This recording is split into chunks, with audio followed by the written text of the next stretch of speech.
বসদের চাপেন singly কথা sir আমরা কালকে আমাদের ফ্যাক্টরিতে কোনো মানে যে কোনো কর্ম মানে বিশেষ ক্ষেত্রে হয়তো কোনো কিছু জ্যামজাম হয়েছিল। তো ওই ক্ষেত্রে যে ওসি সাহেব আমাদের কাছে আসছিল, সেনাবাহিনীরা আসছিল। তো ওই ক্ষেত্রে বলছে যে আজকে তোমরা চলে যাও, কালকে আসিও, মালিক সহ তোমাদেরকে যে কোনো ডিসিশন দেওয়া হবে। তোমরা যে দাবিগুলো করছো ওগুলো সহ তোমাদের দাবি মানা হবে, বা তোমাদের বন্ধু বা তোমরা যা পাওনা দাও না ওগুলো দেওয়া হবে। তোমরা কালকে আসিও।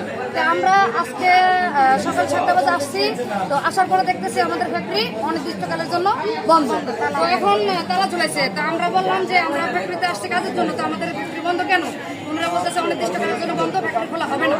আচ্ছা ঠিক আছে, তো আমরা দাঁড়ায় রয়েছি, আমাদের কোনো সাজেশন নাই। তারপরে দেখলাম সেনাবাহিনী পুলিশ টুলিশ সব আসছে। আসার পরে তাদেরকে বললাম, ওরা বললো যে দেখেন আপনারা যেহেতু আসছেন, আসার পরে আমরা মালিকের সাথে কথা বলছি বা ওসির সাথে কথা বলছি, যে ওরা বলছে কি যে আমরা এটা সমাধান দিবে। তো আজকে দেয় নাই, এখন আমরা এটা কিছু নিশ্চয়তা দিতে পারছি না। তারপরে আমরা রাস্তায় নামলাম। রাস্তায় নামার পরে এক্ষেত্রে সকাল 7টা থেকে এখন অব্দি কয়টা বাজে স্যার? 10টা। তো 10টা অব্দি আমরা রোজা থেকে এইভাবে যে আসি, রাস্তাঘাটে এইভাবে ঘুরতেছি পাগলের মতো, আমাদের কেউ কিছু বলতেছে না, আমাদের কোনো নিশ্চয়তাও দিতেছে না, সমাধানও দিতেছে না। তো আমরা এভাবে কতক্ষণ থাকতে পারি? তো আমাদের যে কোনো একটা সমাধান দেওয়া হোক, আমরা এটা চাই।